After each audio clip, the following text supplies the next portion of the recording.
we've had a bit of a dry front blow through upstate New York here around Lake George, and that seems like a perfect opportunity to take advantage of the beautiful blue skies and the relatively clean weather to give you a look at one of the favorite roads around here, which is Route 9N over Tongue Mountain. They apparently have repaved it. This is my first trip up there this year. It was a mess last year. Should be interesting to see how it rides this year. Let's go.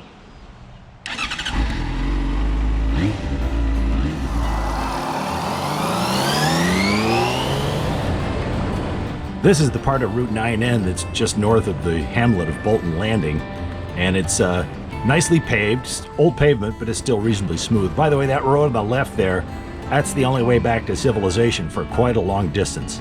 This road is also known as Lakeshore Drive because it runs up along the western shore of Lake George for quite a distance. And when you get to the top of Northwest Bay, this is where the new pavement starts. You can see it's kind of nice and black and smooth. Now the camera doesn't really show the curvy nature of the road, and the sight lines are kind of blind here, so you don't want to take these corners too fast. Now we're starting our northbound trip here, and our first stop is a place called the Bolton Quarry.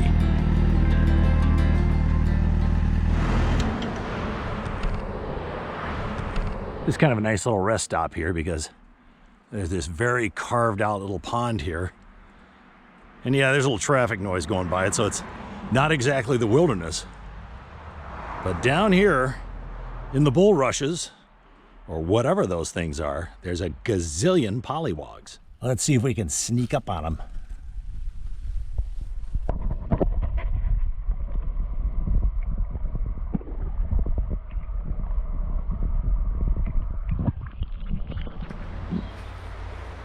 So we cross Route 9N and we walk through this little fairyland of a forest. It's actually, I don't want to idealize it too much. I've already been sort of buzzed by the local insect fauna. And actually it's getting a little tough to walk through here because there's a lot of fallen trees and branches sticking out. But there's a reward at the end of all this.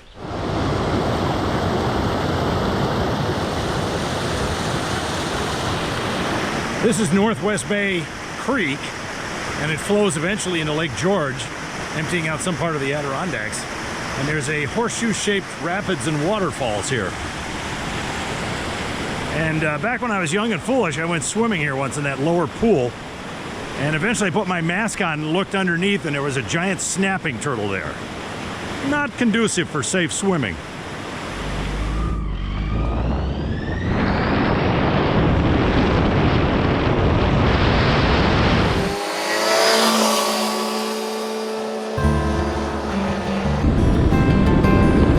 You can see the Tongue Mountain Range off there in the distance, and on the right there's this marshy area that about 10,000 years ago, this was all part of Lake George because the lake levels were much higher at the time.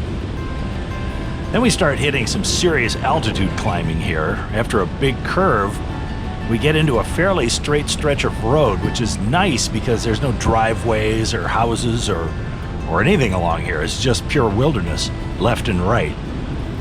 And then once you gain some more altitude up this part of the road, there's a bit of a surprise off to the right here. There's another marsh. It's kind of surprising to see a marsh this high up in altitude, but they're here and they're really sort of ecological wonders. So here's the trailhead to the Tongue Mountain Range. You can traverse the whole spine of the range. And there's a great place called Deer Leap. It's only about 1.6 miles, not that much of a climb. But the cool part is there's rattlesnakes up there. So if you're not into rattlesnakes, probably shouldn't go. Well, I have to say they did a spectacular job repaving Route 9N. It is smooth as silk, but we'll see how it does after a couple of nasty North Country winters. That has a tendency to tear up asphalt. Gotta keep your eyes peeled. So I'm on the final downhill stretch toward our destination, and there's a couple of big wide S-turns, and your temptation is to look up at that beautiful cliff there and take your eye off the line in the road, which isn't advised. And then just up ahead is our destination, Sabbath Day Point.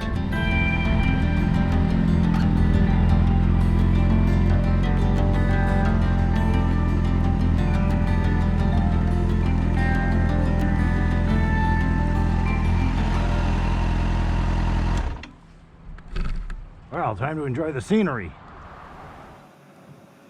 Here's the reward at the end of this ride.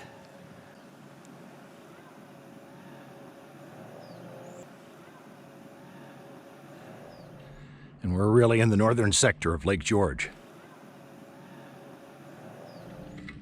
Here's a little bit of the local geology here. The hillsides are made of anorthosite and other kinds of granite, but, or I could be wrong, but that's a big piece of garnet, and it's mined up in these parts to make sandpaper. But semi-precious stone there. There's a little nugget there of it, and a bigger one over here. So you meet all kinds of interesting people with all kinds of interesting hardware here. This is a Rocket 3. It's a Triumph. What year is this thing? 2005. 2005. 2300 cc. It's 23 liter. 2300 cc's. And here's the interesting feature. This guy here's got car tires on the back. So how does a car tire handle? It's an acquired taste, but once you get used to it, it takes about 1,000 miles to get comfortable with it. And then it's just muscle memory, just gets you just to trust it. Yeah. Because it kind of wants to go straight. Yep. And you have to push it and counter steer. Hey, I see you got the Tail of the Dragon t-shirt. Yes, sir. When did you do that? I've done it 5 or 6 times over the last 15 years. And how was it? Unbelievable. Yeah. You got to do it. It's a must-do ride. Most number of turns in the shortest distance east of the Mississippi. There you go. 318 turns and 11 miles. 129,000 miles on it. Holy smokes. I've ridden in all 48 states. You're serious.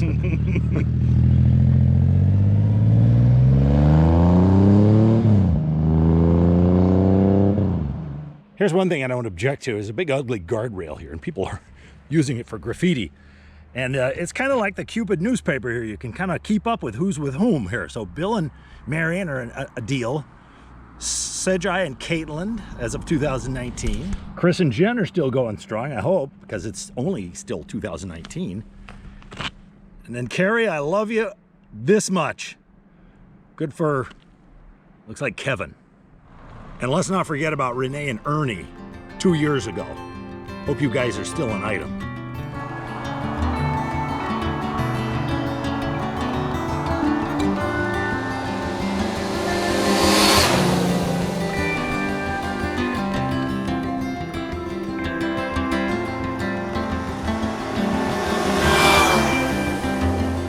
Well, that's it for this afternoon's little adventure. I'm heading home in case it wasn't obvious.